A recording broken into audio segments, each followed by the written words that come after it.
Hey everybody, welcome back. This Road to Glory thing starts in a few hours. My King of the Ring is not going that well, actually. I've lost a lot of matches to the bots because I put that Bailey in as a pro. Excuse me. And I haven't leveled her up all the way right now while I'm still leveling her in exhibition, so she loses to a lot of the bots, which sucks. So, Road to Glory will be starting just under 6 hours. We're going to look at my deck right now. And the only spot that's missing a Survivor Pro is the last Diva, which is Nikki Bella. You know, I got first place in that PCC. I'm happy.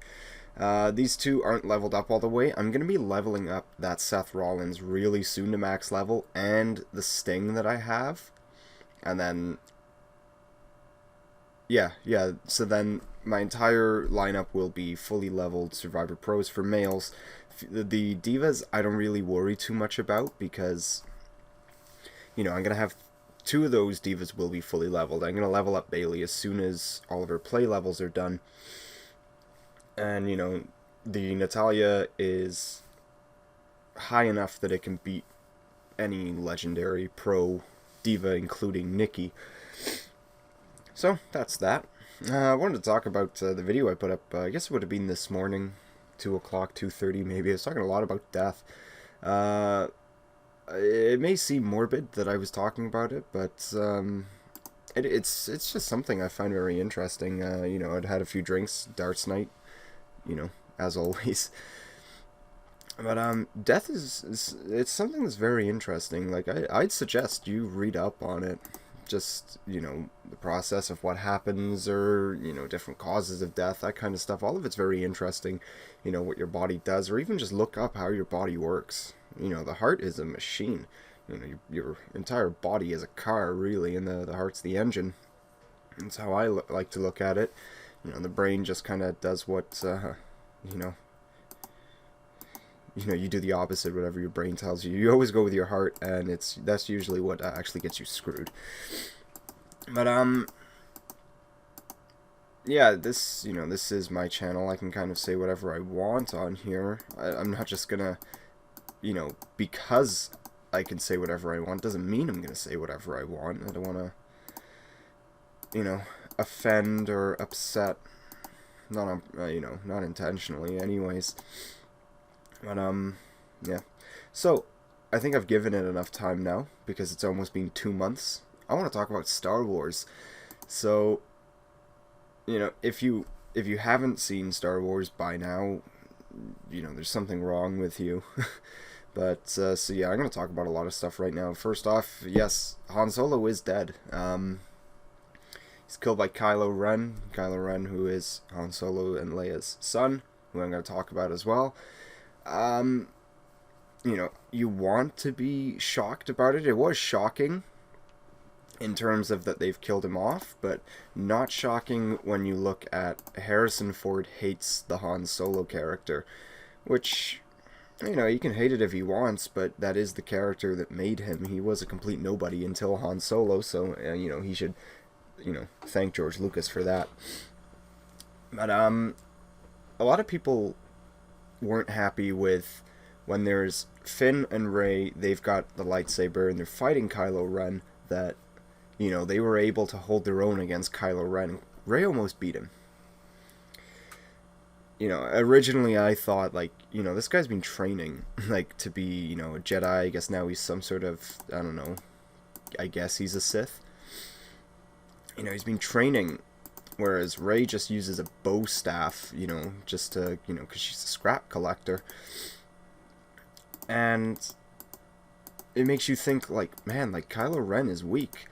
But if you remember, there is a scene that they bring up when Chewbacca's got that bowcaster of his.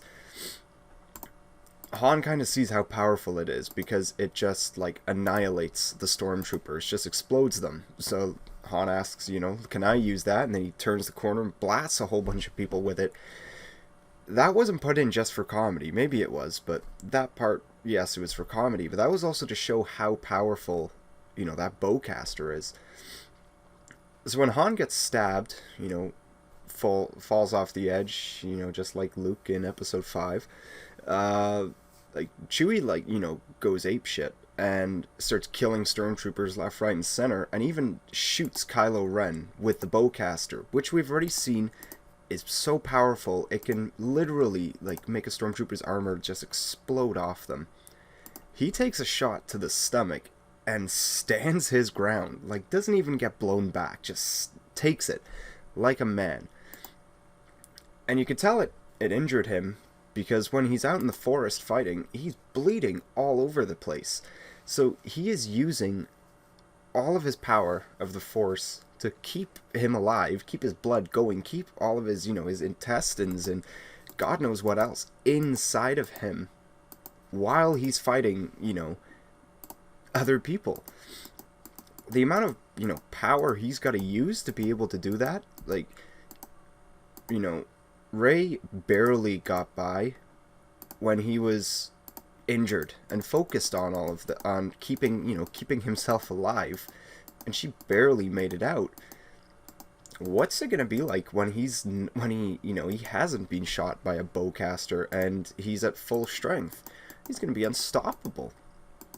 And I'm glad they didn't kill off Kylo Ren. You know, I didn't want it to be like the prequels where, you know, we had Darth Maul. Darth Maul was a badass in episode 1, but he's killed at the end. There's Count Dooku for the second one. You know, he makes it through, but at the very beginning of episode 3, he's dead. General Grievous, brought in for 3, he's dead right away. Or, you know, halfway through the movie. Jango Fett was brought in the second movie, killed in the same movie.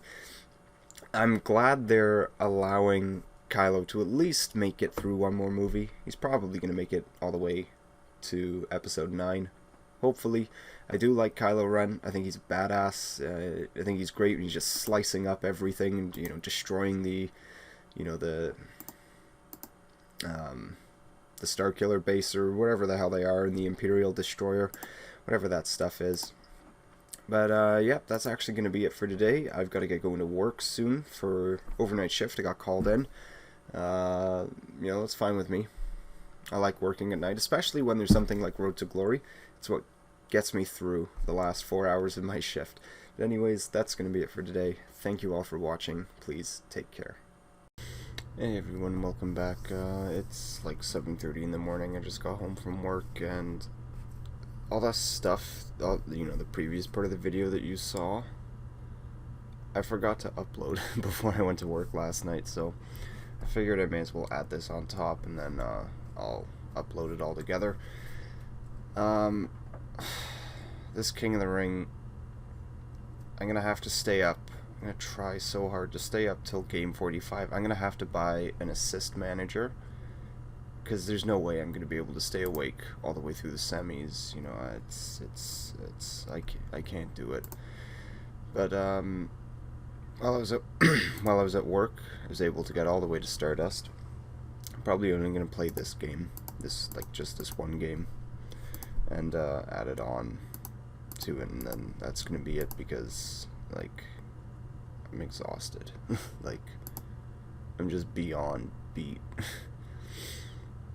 But hopefully we can get a survivor out of that King of the Ring. If not, I'll take the 2 legendaries, because I got a feeling like fusions are coming like next week. So it'll be good to have some extra legendaries around, even though I don't really have the card space for it. But, you know, there's a chance I could get the Nikki, Edge, Roman Reigns, just to kind of fill up, you know, finish off the catalog for legendary, because those are the only 3, along with Bailey, that I'm missing. I'm pretty sure I'm going to be able to +5 this entire thing. I was able to do it last time, and I have a better deck now. I got 2 more Survivor Diva Pros, and my male lineup is just is just better as well, because I think I had like 4 or 5 last time that just weren't leveled up all the way. So you know, they were losing a lot of matches because, you know, I'm going against Survivor pros that are, you know, fully trained, whereas mine weren't. But now there's only one Survivor pro in my thing, other than divas, that aren't fully leveled. So we should be able to get through it a lot easier than last time. I just wish I had, you know, better Survivor pros. That's really the only thing I could ask for. Like, I've got good singles. Like, I've got Rock, Undertaker, Triple H, John Cena, Shawn Michaels. Believe me, if I could get another one just to get the pros of those, my Road to Glory deck is going to be unstoppable. And if I got one more diva, because yes, I have a full thing of Survivor pros, you know, outside of the event cards and, you know, maybe my Bret Hart, like, the Survivors I have aren't really that good. Like Neville, he's a 2-stat card. Barrett, 2-stat. Cesaro, 2-stat. Even Sting is a 2-stat card. I was very surprised at that. Who else do I have? Randy Orton. Randy Orton's actually pretty good. He's quite decent. I'm happy with that one. Hopefully I can get another one. I'm trying to balance... I balanced the one other Randy Orton I have. So hopefully the pro I can make of that. Hopefully I can make a pro. I want to try and have balance. See if I can get him at 2,500 for every stat. That seems to be what's good for a balanced card, to have them all like that. Like, you know, there are cards like Undertaker or Brock Lesnar. You can have power and toughness in the 2,700s and either speed or charisma in the 2,500s. That's absolutely insane. If you probably, you know, spec'd him properly, you could get to, I don't know, 2,600 in every stat, maybe. It's, the top tier Survivor cards are honestly so powerful. Like, they can beat the event cards in some of their stats. Brock Lesnar can win in power and toughness. The Rock can win in charisma. It's just absolutely insane. If you have a Seth Rollins Pro, if you built that properly, because someone on my team has it, Seth Rollins speed, 2,800. So with proc, that's over 3,000. That's ridiculous for a non-event card. But anyways, that's actually going to be it for today. Thank you all for watching. Please take care.